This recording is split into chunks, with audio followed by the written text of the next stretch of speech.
Un gusto, un placer enorme compartir con ustedes este rato de reflexión sobre la remediación de los paisajes y la diversidad como estrategia. Me acompañan mis queridos amigos Miguel Martiarena y Cecilia Inar, con quienes comparto espacios académicos de investigación y de trabajo en nuestra consultora y que nos anima a compartir con ustedes este espacio de reflexión, la idea de contar algunas experiencias, siempre en tono de justamente pensar lo que son nuestros territorios, pensar lo que es nuestra sociedad y pensar bien en nuestro tiempo y los aportes que podemos hacer desde la academia. El tema de remediación de paisajes es un tema muy caro a los sentimientos y muy en boga, y me toca a mí hablar de remediación de esos paisajes.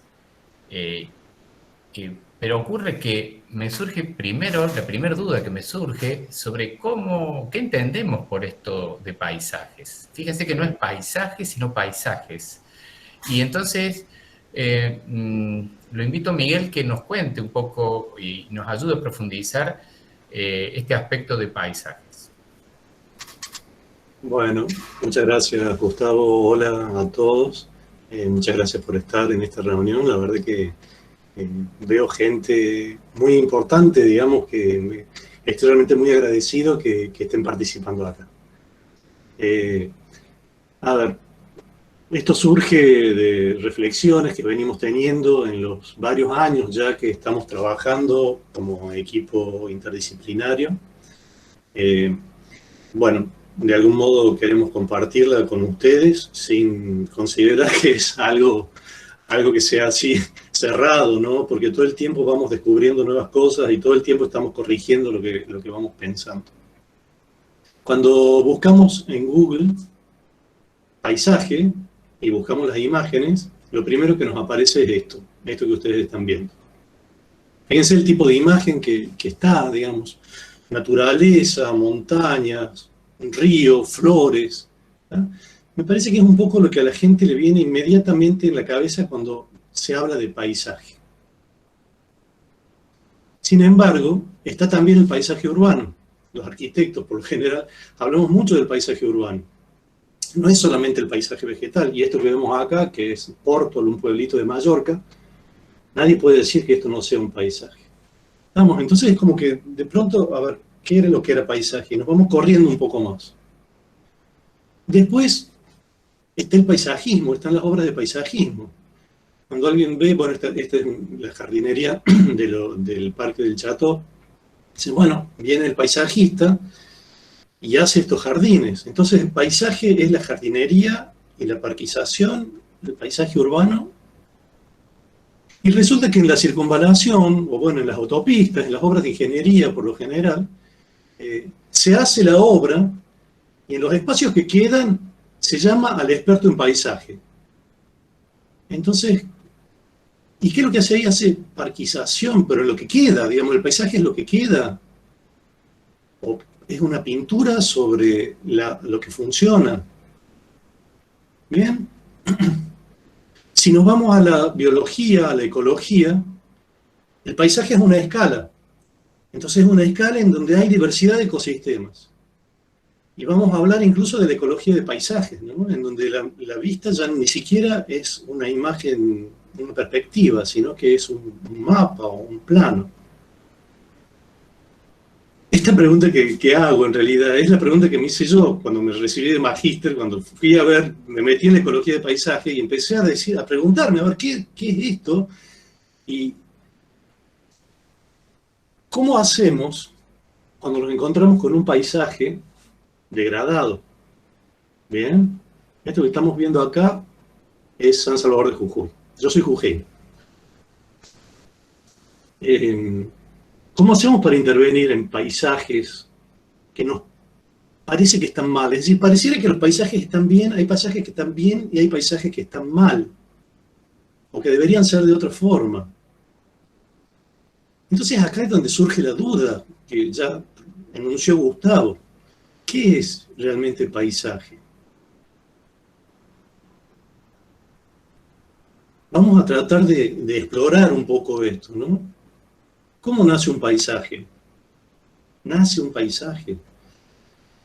Hay paisajes sanos que funcionan bien, hay paisajes enfermos, estamos hablando de remediación de paisaje. Bueno, y acá es donde empieza la parte un poco más filosófica. Esto surge porque yo estoy haciendo el doctorado y mi tema son los conflictos y el paisaje. Cómo el conflicto se relaciona con el paisaje.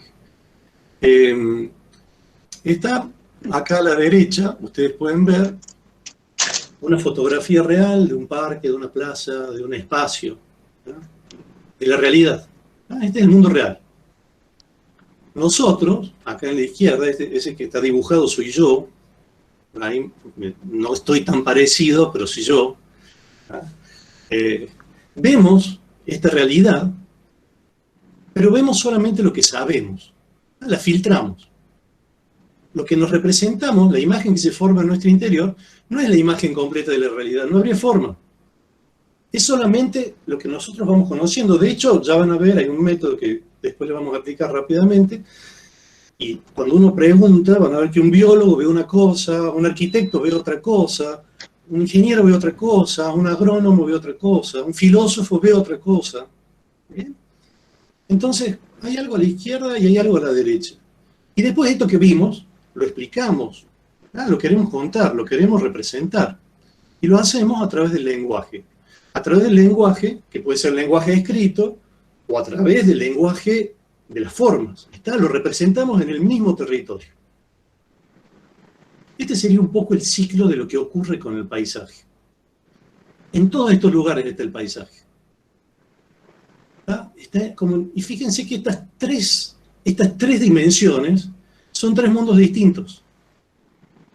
Son tres mundos que cada uno tiene sus propios componentes y que son distintos a los otros. Mientras que en el mundo de la derecha, el mundo real, el mundo de lo objetivo, hay objetos, hay física, hay química, hay intercambios. Lo que está a la izquierda, en nuestro mundo interior, lo que tenemos son imágenes mentales, imágenes que nos hacemos, nuestra imaginación que va y viene. Y por otro lado, acá abajo, en los lenguajes, lo que tenemos en realidad son expresiones que permiten comunicarnos entre nosotros, que no son las imágenes que tenemos adentro de nuestra cabeza y que no es tampoco el territorio en sí mismo con sus intercambios físico-químicos. Estos lenguajes están escritos en el territorio, pero son otra cosa, son acuerdos. ¿Bien? Entonces vamos a hablar de un mundo de los objetos, un mundo objetivo, un mundo subjetivo y un mundo social de los lenguajes o de los acuerdos. En estos tres mundos es en donde circula el paisaje.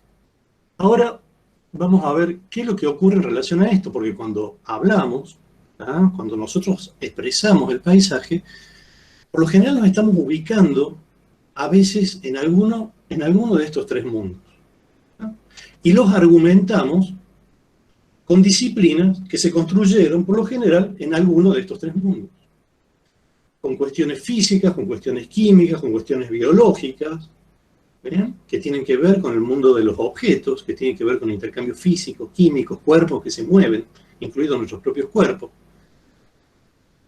Con arte, con imaginación, con nuestra libertad, que no tiene límites. Ese sería el mundo de lo subjetivo, el mundo interno. O sino con argumentos que tienen que ver con el mundo social, que van a variar en función del grupo en el que nos movamos. Esto va a ser verdadero en función de si yo estoy en Argentina o si estoy en China, o de si aún dentro de Argentina, si dentro de mi grupo estoy en un grupo que es ambientalista, estoy en un grupo que cree en un desarrollo y progreso tecnológico. Suele ocurrir esto, ¿no? Entonces, fíjense también que el mundo de los objetos implica una verdad objetiva. Implica que la ciencia, de algún modo, lentamente, con procesos de falsación, se va acercando a, a una verdad, o por lo menos a algo que se parece a una verdad y que todos universalmente la ven. Es único. Se podría discutir, se podría cuantificar. ¿Es 5? ¿Lo medís? Sí, es 5. El mundo subjetivo es la imaginación de cada uno, es el arte. ¿Ah? Y va a depender de la autenticidad con la que yo me exprese. Y de última aparecerá un crítico de arte que dirá, bueno, este realmente está expresando, porque toda su vida viene haciendo lo mismo y está siendo honesto con esto que expresa. Esta imagen, esto que dice que le emociona, esto que dice que le gusta, es lo que siempre le gustó. ¿Bien? Y en el mundo social va a depender, en realidad, de cada grupo. Cada grupo, en función de sus necesidades, va a ir construyendo sus argumentos, que empezarán siendo modas, después serán acuerdos entre grupos, finalmente se convertirán en leyes, finalmente serán principios. ¿Ya? Digamos, van a ir como subiendo en categoría. Ahora, estos mundos ya se habrán dado cuenta que no son necesariamente compatibles entre sí. Estas tres dimensiones del paisaje no son compatibles entre sí. No necesariamente lo que nos imaginamos puede funcionar en el territorio. No necesariamente lo que funciona en el territorio nos gusta. No necesariamente lo que nosotros acordamos como una moda en nuestro grupo funciona en el territorio o le puede gustar a uno. ¿Bien? ¿Qué es lo que ocurre acá? En esto, en esta como incompatibilidad de los mundos, o compatibilidad también, el único modo de lograr acuerdos es a través de la comunicación. Es decir, si nos paramos dentro del mundo social, vamos a tener que pensar y ceder el espacio para pensar también en el mundo de los objetos, para que esto que estamos construyendo funcione y para que a su vez esto guste. Y va a venir alguien que va a decir, a mí no me gusta, y bueno, y tendrá que justificar por qué no le gusta. Y va a venir alguien que va a decir, esto está en contra de nuestra ley. O dirá, esto debió haber sido, en función de nosotros, debió haber sido de esta otra forma. Y aparecerá otro grupo que dirá, no, esto tiene que ser así. Bien. Esta comunicación, en esas instancias de comunicación, lo que produce son conflictos. Y los conflictos no están mal. Hasta acá, todo está bien. Los conflictos son justamente el modo en que el paisaje se reproduce. Porque en la comunicación y en el conflicto aparecen nuevos paisajes y aparecen síntesis de paisaje y se termina construyendo un paisaje. Uno o varios paisajes. ¿Ah? Por eso aparece una S grande y por eso es que hablamos de los paisajes y no del paisaje. ¿Por qué? Porque fíjense que cada grupo o cada individualidad o incluso cada grupo, cada uno cuando se asienta pensando desde el mundo de los objetos, va a haber como múltiples paisajes que vamos a tener que tener en cuenta, que vamos a tener que sentarnos en una mesa con una serie de condiciones de comunicación y en donde inevitablemente va a haber conflictos, que no son nada raro, en donde habrá que solucionarlos a través de comunicación, en donde habrá ganadores y a lo mejor perdedores, o habrá una síntesis beneficiosa, que termina haciendo como un avance y un nuevo paisaje, creando un nuevo paisaje. Bien. Ahora vamos a hablar de los paisajes enfermos, de las patologías del paisaje, porque hasta acá venían los paisajes, cómo son los paisajes sanos, cómo se van reproduciendo estos paisajes. ¿Qué es lo que pasa cuando interviene el dinero y el poder? Y ojo que acá, claro, yo no estoy en contra ni del dinero ni del poder. Creo que el dinero provocó enormes cambios y avances en nuestra sociedad, que el poder es necesario para organizarnos. ¿Bien? ¿Ah? Estoy hablando desde un punto de vista tratando de ser objetivo. ¿Ah? Cuando el dinero y el poder inciden en la creación de los paisajes, hay una necesidad de eficiencia. Y la comunicación permite conflictos. Y los conflictos demoran, exigen tiempo. Tiempo que hoy no tenemos. Tiempo para sentarnos a discutir. Tiempo que excede los periodos de los gobiernos. Tiempo que excede el tiempo de resistencia de las empresas, el tiempo de resistencia económico de las empresas. ¿Ah? Tiempo que cuando se compara, si yo instalo esto, voy a ir primero, voy a ganar. Si no lo puedo instalar, desaparecí. ¿Ah? Es una lógica del sistema. ¿Qué es lo que hace esta lógica? Bueno, a ver, si yo estoy ubicado dentro de uno de estos lugares, a través de esta necesidad de dinero y esta necesidad de poder para poder sostenerme, lo que voy a hacer es establecer estrategias. Estrategias que inciden en la comunicación. Estas estrategias en general lo que hacen, y que ya lo conocemos bastante bien acá en Córdoba, y que por suerte ahora hay audiencias públicas, antes ya son mucho más comunes, lo que ocurre es que no se comunica. La estrategia, en realidad, implica la no participación, simplemente la intervención. Tratar de evitar la participación, ¿por qué? Porque ya lo expliqué recién, lleva tiempo, abre puerta a conflictos, y al final lo que se termina logrando es incrementar los conflictos. Fíjense que esta es una experiencia bastante importante nuestra, que trabajamos en empresas, asesorando a empresas, lo difícil que es permitir abrir una empresa, ¿tá?, que tiene su terreno privado y abrirla a la participación de los vecinos. ¿Tá?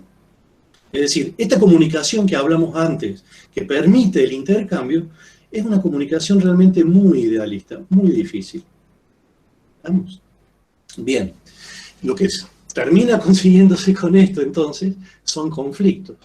Y son estos mundos encerrados en sí mismos, que finalmente el conflicto termina agrandándose y termina separando partes, y el paisaje, en vez de ser muchos paisajes, se busca imponer un único paisaje.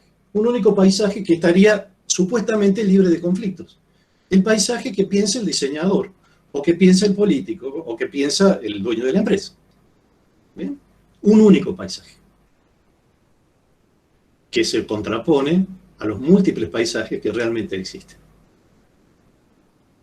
Bueno, le dejo la brasa caliente a Gustavo, porque Gustavo va a decir, ¿qué proponemos ante esto? Que ya voy aclarando que es muy difícil proponer algo ante esto, porque tiene que ver con un sistema en el cual nos movemos. Vamos, Gustavo, suerte. Bien, sí, Miguel, la verdad que es el desafío que nos invadió hace 15 años, cuando nos encontramos para trabajar juntos y proponer algo en función de esto, que ahora lo vemos un poco más claro, de los conflictos y de las patologías en relación al paisaje. Y, y fíjense, nuestra idea es que estos conflictos, cuando son abordados con una templanza y con una capacidad de negociación suficiente, pasan a ser de dificultades a oportunidades. Y lo que proponemos justamente es que todo este mundo subjetivo que todos tenemos, y está muy bien y lo valoramos, pueda expresarse con total libertad, sin restricciones, sin censuras, para entender este mundo de lo objetivo. Sobre lo objetivo, la academia ha escrito un montón y los académicos tenemos mucha experiencia en lectura del mundo de los objetos. Y el mundo de lo social, la comunicación, muchas veces vemos cómo discursos, afirmaciones, aseveraciones, nos van alejando de la posibilidad de mirar de manera diversa estos paisajes. Entonces lo que proponemos es justamente una metodología para remediar. Y permítame, Miguel, usted habló de patología recién, y yo no soy médico, soy ingeniero agrónomo, y mi equipo trabaja justamente en temas que tienen que ver con la mediación más que con el remedio. Entonces, la idea de mediar en estas distintas miradas del paisaje, o mediar en los distintos conflictos que se observan en relación al paisaje, es un poco la apuesta, es la síntesis o es la propuesta que este grupo de trabajo trae para vuestra consideración. Entonces, la estrategia esta de remediación tiene que ver con una síntesis muy clara entre conceptos que históricamente tenemos y que hoy siguen vigentes en la consideración social toda vez que se trata de paisaje. Y uno refiere a la restauración de esos lugares, la restauración ecológica, el grupo de restauradores, siempre en la idea de volver al punto originario, al punto anterior al que este territorio, esta ciudad, esta localidad o este parque o esta industria, siempre volver al originario, con un afán de conservar la naturaleza, con el afán de recomponer el sistema natural idéntico al anterior. Muchas veces esto no se puede, por muchas razones, conseguir. A veces porque los impactos generados sobre ese medio natural son suficientemente grandes como para que sea virtualmente imposible o enormemente costoso volver a esa condición original. También aparece otro concepto más ligado a la arquitectura, un concepto de rehabilitación, un territorio, una ciudad, como decíamos, distinto espacio, distinta área, ha estado afectada y proponemos rehabilitarla para otra función. Entonces tuvo un paso donde recibió fuertes impactos o fuertes usos y luego se lo habilita para otro. Hay un cambio de uso. ¿Qué entendemos nosotros? Que a veces algunas de los temas tienen que ver con el cambio de uso y a veces también más con restauración. Por eso, de lo que habitualmente se habla, esto de restauración, revegetación, rehabilitación, o justamente es lo que las palabras más habituales que la gente vinculada al paisaje refiere, a veces con calificativos como ecológica, sustentable, ambiental o paisajística. En este caso, lo que entendemos es que nosotros queremos remediar ese paisaje. Si nos ligamos a lo que nos alumbraba Miguel recién, ese remedio, esa mediación en relación a la patología o conflicto del paisaje, tiene que ver con una posibilidad, y esta un poco creo que es la síntesis de la estrategia, de la construcción colectiva de ese paisaje o de ese imaginario, que es solo una foto porque la película se construye a lo largo de la historia. Entonces, la propuesta refiere a construir colectivamente ese imaginario de paisaje. Ahora, como técnicos, yo estudié agronomía, Cecilia biología, Miguel arquitectura. Nuestro equipo trabaja en investigación hace más de 15 años y no había forma de que nos pusiéramos de acuerdo. Tuvimos que llegar a esta síntesis, que es una síntesis propia, de la cual en un equipo de investigación que lideraba por allá, como digo, hace muchos años, de la cual no solo participaba Cecilia y Miguel, sino también la arquitecta Estela Césere, también Claudio Canto, geóloga.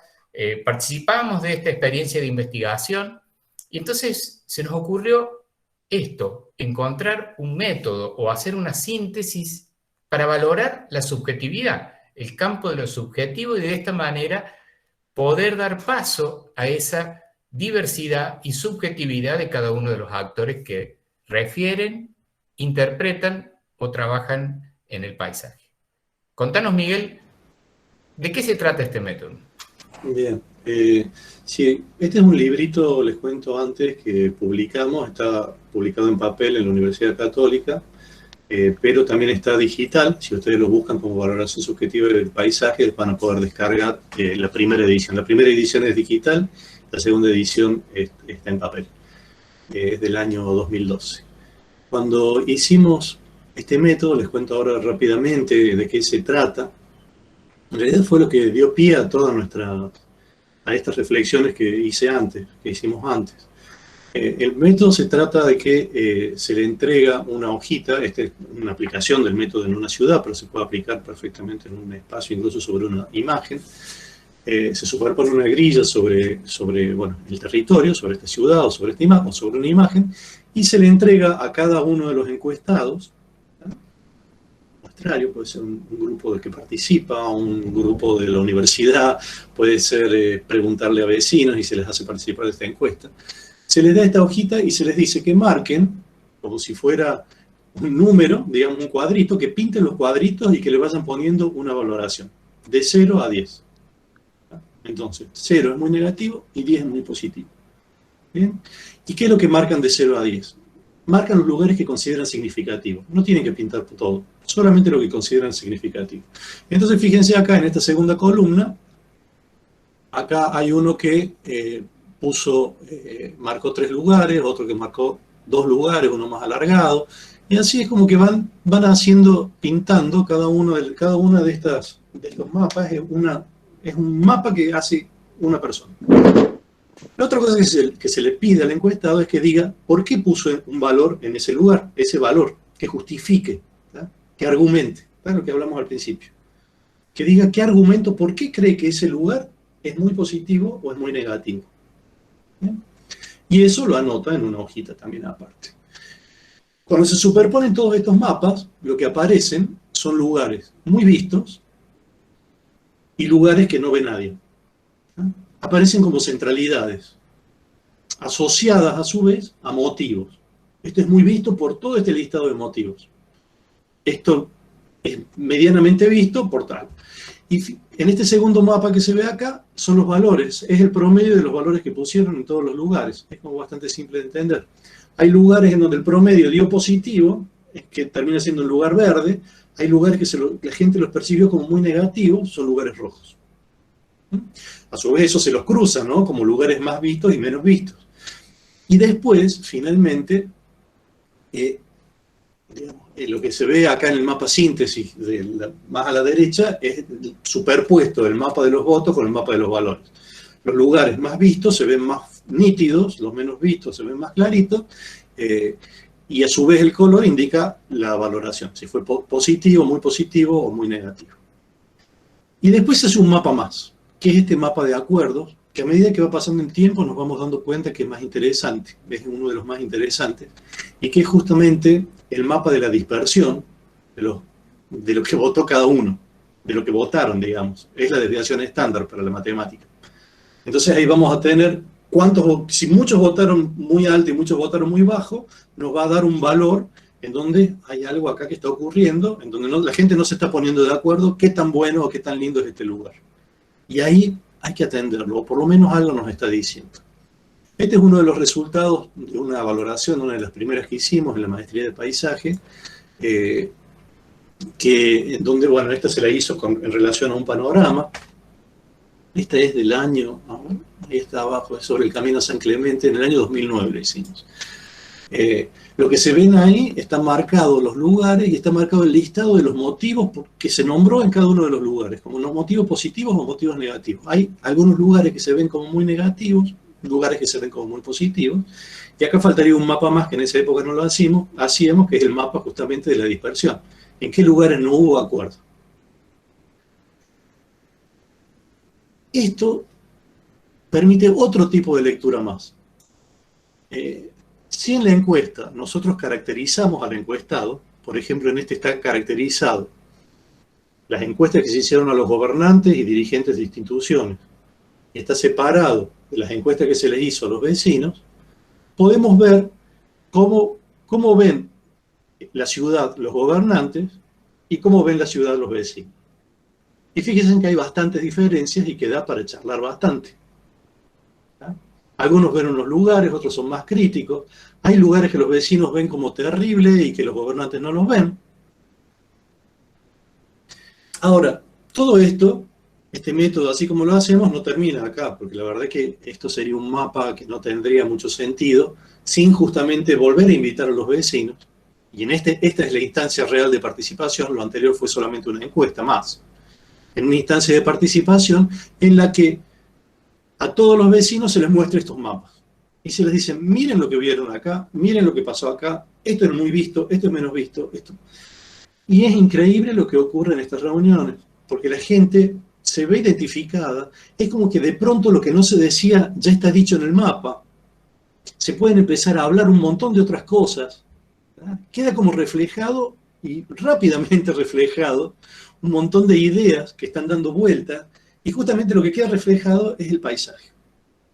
El paisaje en sus múltiples dimensiones, porque después, bueno, hay varias instancias que tienen que ver en relación a cómo se lo procesa, que no están en el librito sino que las venimos desarrollando lentamente a lo largo del tiempo.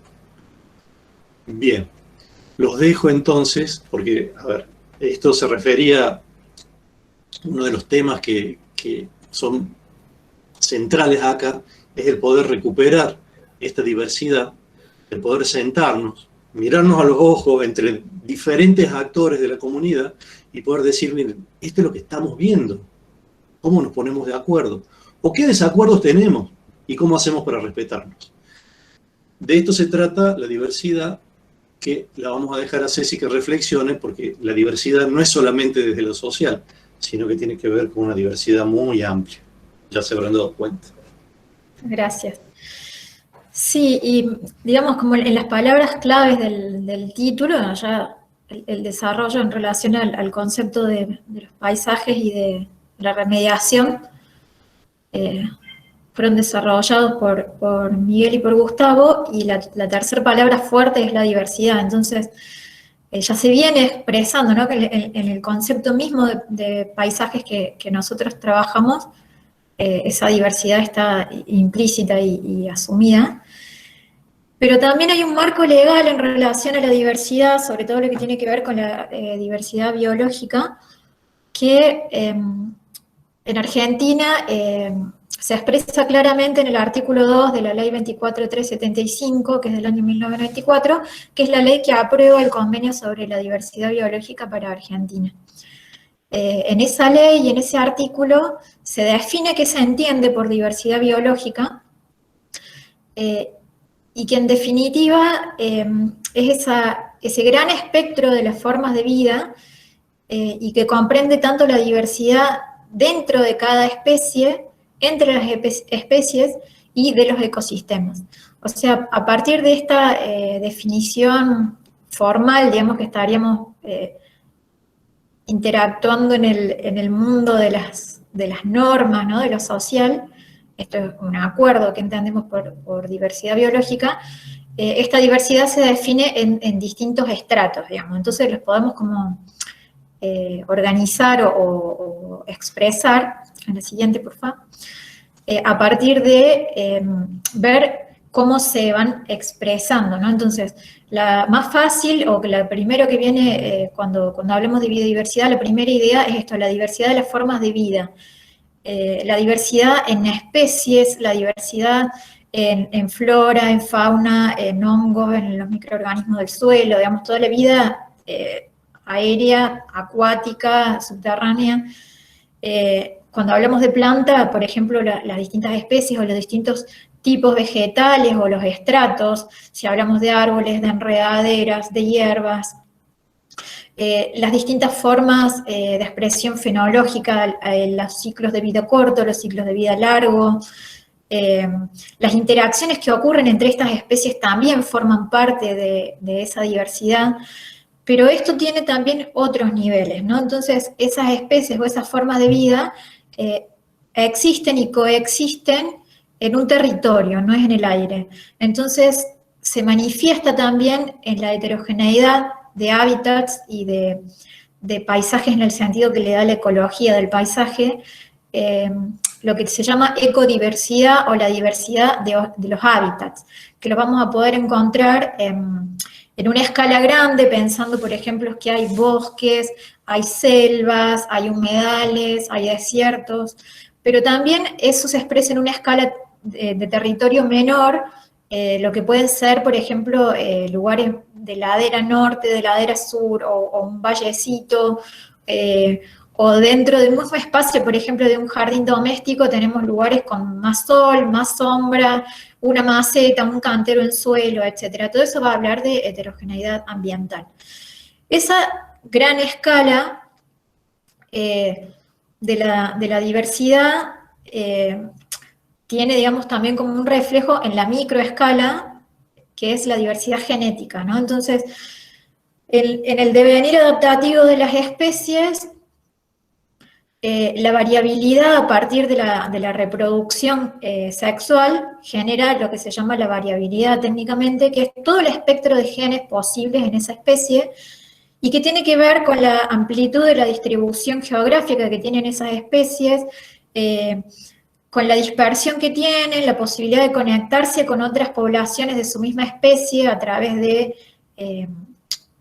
las matrices de paisaje, qué tipo de sistema de reproducción tienen, si pueden generar semillas con su propio polen o necesitan, por ejemplo, en el caso de las plantas, polinizadores cruzados. Y eso también se sintetiza en lo que son ecotipos, que son como grupos genéticos particulares asociados a una cierta geografía o extensión de un tipo de hábitat. Ahora, todo esto que suena muy como del mundo de los objetos, está atravesado también, y desde que somos nosotros mismos seres biológicos y también culturales, se ve expresada la diversidad en cómo sociedades manifestamos distintas formas de vivir, de relacionarnos con el entorno, de relacionarnos con nosotros mismos, la estructura política, social, las pautas de consumo, de producción, todo lo que hace a nuestras relaciones de vínculos, ¿no? Entonces, no existe, nada de esta diversidad existe sin territorios y sin contextos vinculares. Comprendiendo toda esta complejidad, en estas piezas que parecen puntas de flecha, en realidad se sintetiza todo esto de la diversidad. Estas son semillas de pasionaria, y la semilla es la que recoge y sintetiza en su organismo y en su esencia toda esta diversidad. En la semilla se expresa la diversidad genética, todo el potencial de la historia y de la posibilidad de futuro de una especie está en la diversidad de sus semillas. El devenir y la posibilidad de continuidad de esa especie depende de esta parte de su ciclo de vida donde está el embrión, ¿no? Ahí a la espera de desarrollarse. La información de la geografía o el tipo de hábitat donde se desarrolló está también concentrado en toda esa información que tiene la semilla. Y la cultura también, porque en la semilla se expresa una representación ontológica de cuál es la mirada del mundo, ¿no? Entonces, la semilla puede representar una otredad o una alteridad en tanto es un organismo que forma parte de un ciclo de vida de otra especie, pero también puede conformar una nosotredad para la mirada en que las culturas se han desarrollado en relación a las semillas en tanto conformó parte de su alimento y al ser alimento forma constitutivamente parte de nuestros propios organismos y de nuestras propias civilizaciones. Entonces la historia, la ancestralidad, la relación con la tierra, las posibilidades de futuro, la soberanía, todo eso también se concentra en esa nosotredad con las semillas. Pero también puede ser interpretada como una propiedad. La semilla como ese ser con posibilidad de ser apropiado, modificado, patentado, comercializado. Entonces en la semilla, así como en el paisaje se manifiestan las distintas formas de ver el mundo, la semilla es una analogía también donde lo que representa habla de lo que miran o cómo miran los distintos grupos el mundo. Cuando estamos trabajando con diversidad y pensando en remediación y las semillas, es como el vivero aparece casi como un dispositivo de trabajo sensible, expansivo y básico a la vez, donde ocurre el cultivo, digamos, o el desarrollo vegetal, ¿no? Ese espacio agronómico de propagación vegetal, pero no solo eso, digamos, en esta mirada de la comunicación, los viveros también son los lugares de reflexión, de discusión, y todo cultivo ocurre con gente, ¿no? Entonces, en este propagar las plantas de manera asistida, en estas infraestructuras de viveros, ese hacer también permite reflexionar y también permite estas instancias de comunicación, de discusión, de puestas en común, de co-construir esas miradas ontológicas. Cultivo y cultura comparten la misma raíz etimológica. De hecho, cultura viene de cultivo, que viene de colere, que es habitar la tierra. Me parece como muy significativa esta relación y que compartan la misma raíz, ¿no? Es como fuerte. Y a partir de esta secuencia de fotos, lo que les quería contar es, en esto de pensar la diversidad como estrategia, la estrategia es una secuencia de acciones que persigue un objetivo, y en este caso, en esto de habitar la tierra del colere, es a partir de un collage de distintas instancias desarrolladas en distintos territorios, una secuencia de trabajo que habitualmente utilizamos, que es a través de una acción asistida desde la actividad humana, el reponer las plantas en el territorio donde estaban, ¿no?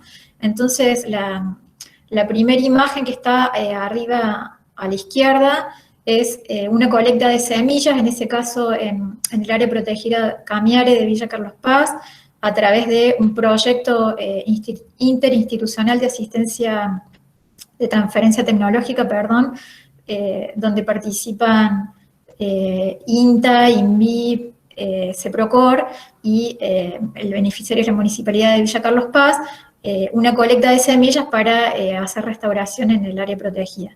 La imagen que sigue abajo a la izquierda, esas son las manitos de una amiga, Guadalupe. Estamos ahí haciendo, pasando un rato lindo en la sierra a la tarde, y de paso trabajando, seleccionando semillas, descartando las que están picadas, haciendo un poco de procesamiento, y eso forma parte de una acción cotidiana en esto, en una internalización de esa práctica como parte de lo que podés hacer un día de la siesta mientras te juntas a tomar unos matecitos. La foto que está en el medio y la que está a la derecha abajo son en una actividad en Belleville, en el vivero municipal, donde trabajando en instancias de capacitación y de reflexión, lo que hicimos fue siembra de plantas y la evaluación de la calidad de los cultivos, sobre todo pensando en que las raíces de nuestras plantas, que son muy particulares, y en esto de cultivo-cultura, el prestar atención a las raíces que tienen las especies de esta zona es como muy importante, porque no todos los sistemas de cultivo tradicionales o aprendidos para otras plantas funcionan para las nuestras, o sea que hay una cultura de estos cultivos también. En ese vivero municipal se empezaron a producir plantas nativas para acompañar procesos de remediación en áreas rurales de cultivo extensivo, y también en la Reserva Natural Parque Tau de la ciudad de Belleville. Y en la foto de arriba a la derecha, eso es un momento de plantación con el acompañamiento del Grupo Jardineros Sin Fronteras en el refugio serrano La Hollada, que está dentro de la Reserva Hídrica Natural y Recreativa de Villa Allende. Lo que estábamos haciendo ahí era una recuperación del bosque después de incendios. Esa área en particular está dentro de un proyecto de turismo alternativo con una fuerte carga de educación ambiental, que a su vez está dentro de un predio, de un terreno con ganadería al estilo de la que se viene haciendo hace muchísimos años en las sierras, pobladores de toda la vida, digamos, de esa zona. Y ese campo a su vez está dentro de la reserva de Villa Allende, que es un lugar con mucha conflictividad por las diferentes tensiones que ocurren en cuanto al interés de los distintos usos del suelo pretendidos sobre ese territorio. Y acá de nuevo el tema de la conflictividad, de las miradas sobre el territorio. Y esa reserva a su vez corresponde al gran corredor de Sierras Chicas. Entonces, de alguna manera contar como a través de lo que sintetiza la semilla, y cómo a través de todas estas actividades vamos conversando y vamos habitando el territorio, esto del colere, ¿no? el cultivo, la cultura tienen raíces y en estas miradas de cómo vemos las semillas también se expresa eso, si lo estamos habitando el territorio o no.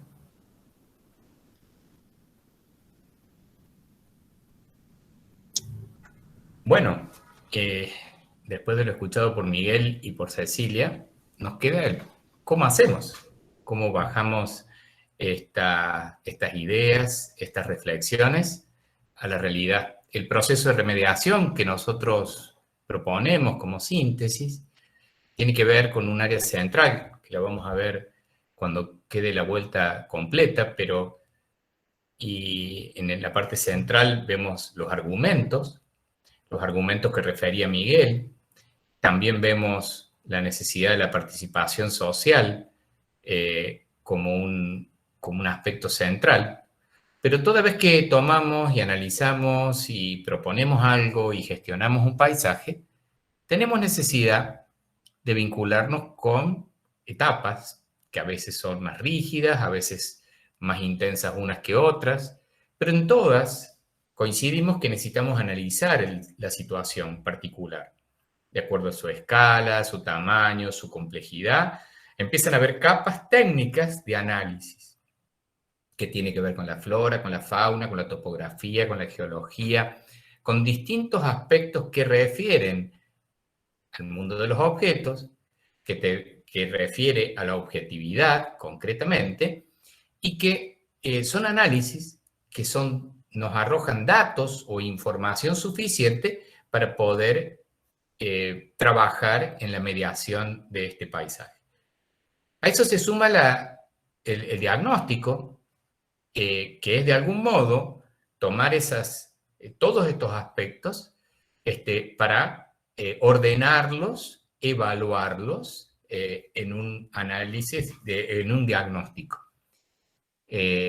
Nosotros lo que hemos experimentado que este aporte de la valoración subjetiva por atractores nos permite, como bien refería Miguel, traer esa capa de análisis, traer toda esta información y reunirla de manera que haya datos que nos permitan sobre el territorio, sobre la vista, de acuerdo a la interpretación que hemos trabajado, nos permitan exponerlo en espacios colectivos de intercambio y poder de algún modo hacer explícitas las diferencias, hacer explícitas las miradas, hacer explícitas las visiones o perspectivas, las percepciones en relación a ese paisaje o a cada uno de los aspectos que se refieren al paisaje.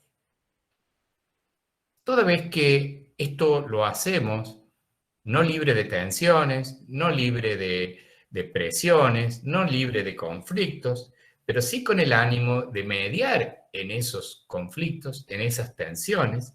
Y fíjense, yo quería referir a esto, que no todo se refiere al paisaje, al gran paisaje, a la ecología del paisaje. Hasta el paisaje más pequeño, hasta el recorte más pequeño del paisaje puede requerir de este esfuerzo de mediación en este paisaje. Porque a veces el conflicto pueden ser miles de hectáreas o a veces el conflicto pueden ser metros cuadrados. Todo refiere de la complejidad y de la cantidad de miradas que haya sobre ese territorio. Por lo tanto, nos resulta esencial trabajar en este análisis y diagnóstico a los fines de llegar a unos acuerdos básicos, que son los lineamientos. Son los que van a orientar la acción futura. Son los que van a dar un norte a donde tenemos que dirigirnos. De nada sirve que los estudios de los especialistas digan una cosa, la gente, la mayoría perciba otra y el lineamiento lo otorgue el que más poder tiene. Entonces, la idea es que podamos trabajar todos, especialistas, usuarios, todos los que más puedan participar en esta etapa a los fines de llegar a acuerdos básicos. Por eso Miguel decía, por un lado votamos o aportamos una valoración conceptual o calificamos un lugar, un sitio, y por otro lado le agregamos un comentario. Entonces los comentarios son, de alguna manera, los que alimentan esta idea generadora, esta generación colectiva de este nuevo imaginario del paisaje. A partir de allí, generamos un anteproyecto. Vamos a una etapa que tiene que ver con algo más instrumental. ¿De qué manera pasamos de una etapa a la otra? Luego de analizarla, diagnosticarla, bueno, ¿cómo le damos forma a la acción? Si es que hace falta una acción. A ver, muchas veces lo que hace falta es la no acción, o una acción de conservación, o una acción particular en un sitio y en otro no. Empiezan a aparecer de esas ideas generadoras la necesidad de zonificar.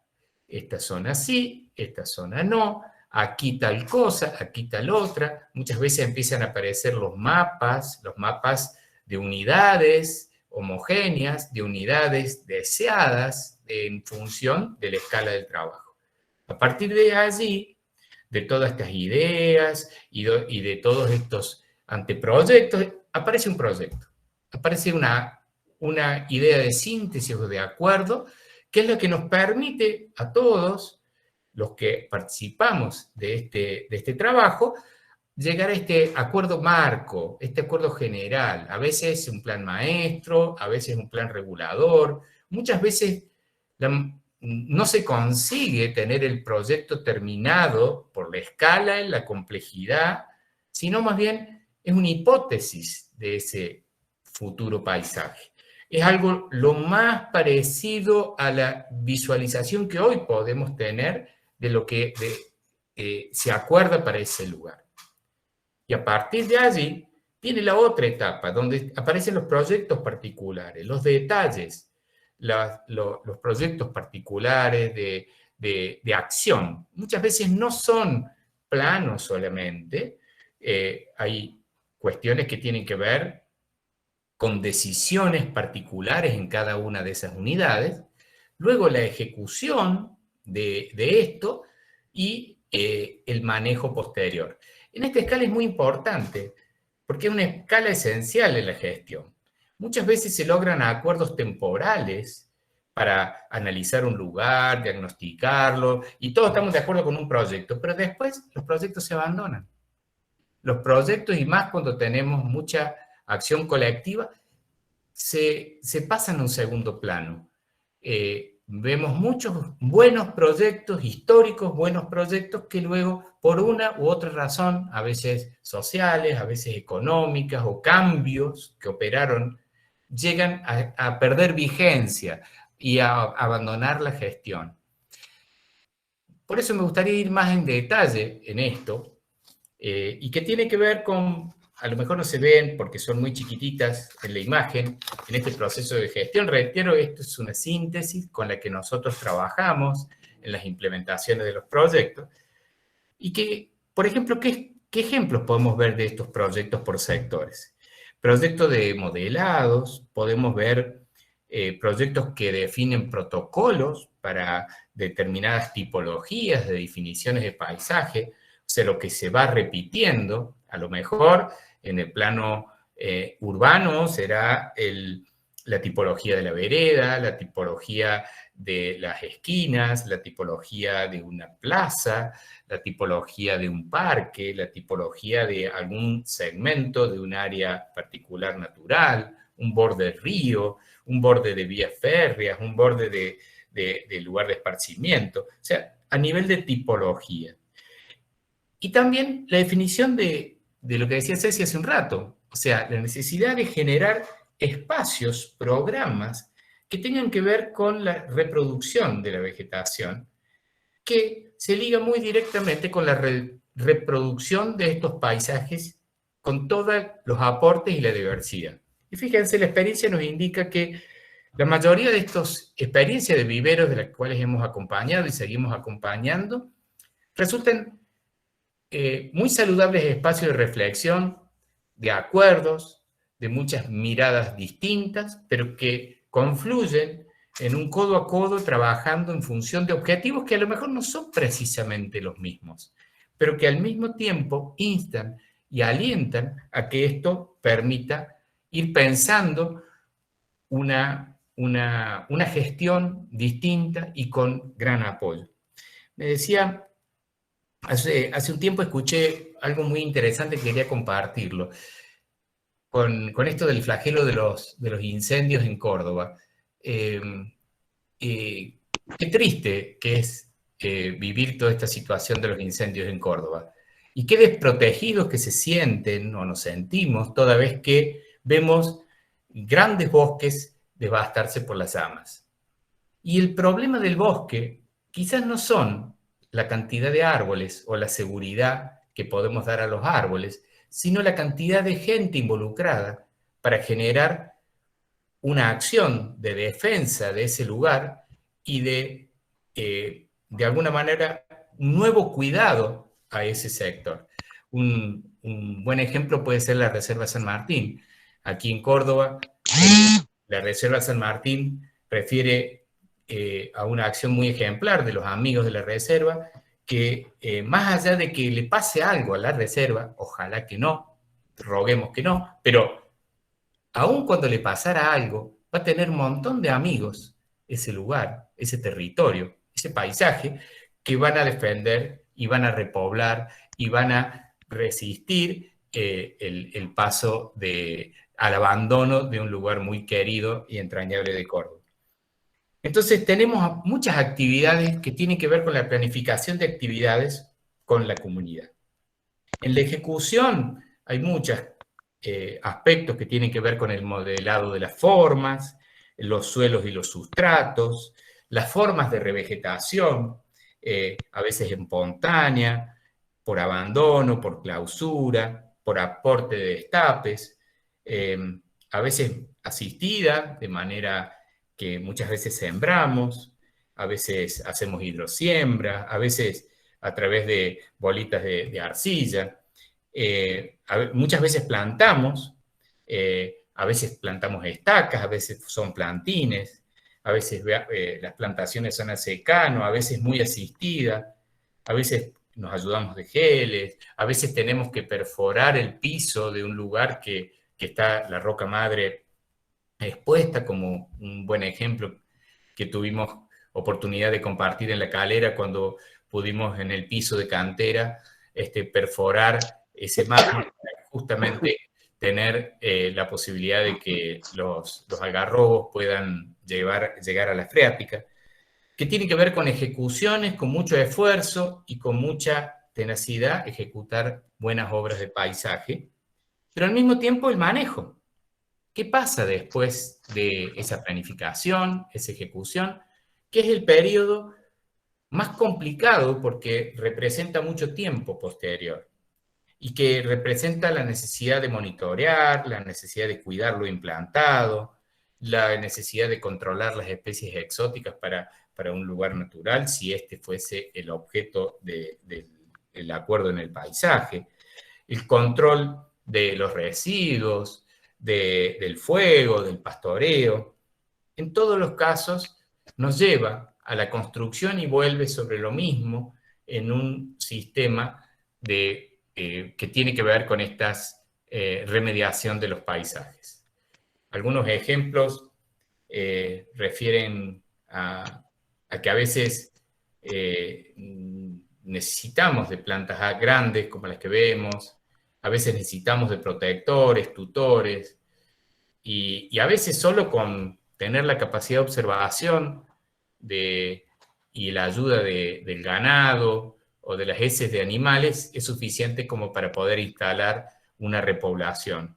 Para eso hace falta que estemos cada vez más entrenados, cada vez más dispuestos, cada vez más atentos a la posibilidad de conocer cómo funcionan nuestros sistemas y poder atenderlo con el menor esfuerzo, con la mayor creatividad y con el mayor consenso a la posibilidad de acompañar estos procesos de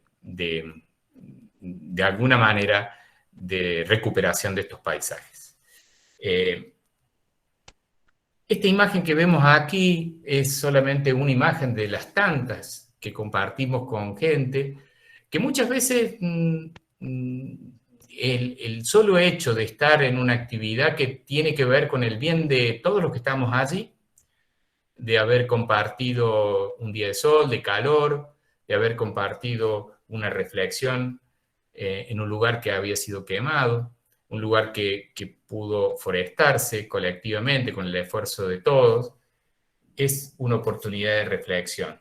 Entonces decimos, por un lado, un proceso de reflexión colectiva, por otro lado, un proceso de compartir imaginarios, ideales, nos llevan a justamente cerrar esta idea de remediar los paisajes, de remediar los paisajes con toda la diversidad que se pueda, la diversidad biológica, la diversidad de miradas, la diversidad de expectativas. El punto es que a pesar de las dificultades, podemos, como vemos aquí, con un encuentro de adultos, muchas veces con encuentros de niños, vemos justamente la posibilidad de encontrarnos en imágenes de encuentros que de algún modo nos permiten conectarnos con estos paisajes. La pregunta es, ¿cuánto logramos participar o generar expectativas de participación en lugares que fueron quemados, que fueron intervenidos por actividades antrópicas, y con mucho esfuerzo y con mucha constancia se logran nuevos escenarios o nuevos paisajes? A veces no hace falta que recuperemos imaginarios de afuera, a veces hace falta, con mucha humildad y modestia y paciencia, lo que hace falta es encontrar los aspectos más salientes, las sutilezas en nuestros paisajes regionales y las sutilezas también en nuestras capacidades personales para aportar en la mejora de estos paisajes. Como que sentirlo como nuestro, sentirlo como de todos. Y cuando decimos que el empoderamiento, cuando trabajamos en paisajes, lograr este involucramiento de todos los actores y que las diversas miradas construyen estos nuevos escenarios, nos llenan de orgullo, de esperanza y de algún modo de optimismo. Bueno, este sería lo que queríamos compartir hoy, la diversidad como estrategia y en orden a la remediación de paisajes. En nombre mío, de Miguel y de Cecilia, les agradecemos mucho y nos sentimos sumamente agradecidos y orgullosos de participar aquí en este espacio cedido por la universidad, apoyando la Tecnicatura Universitaria de Jardinería y Floricultura.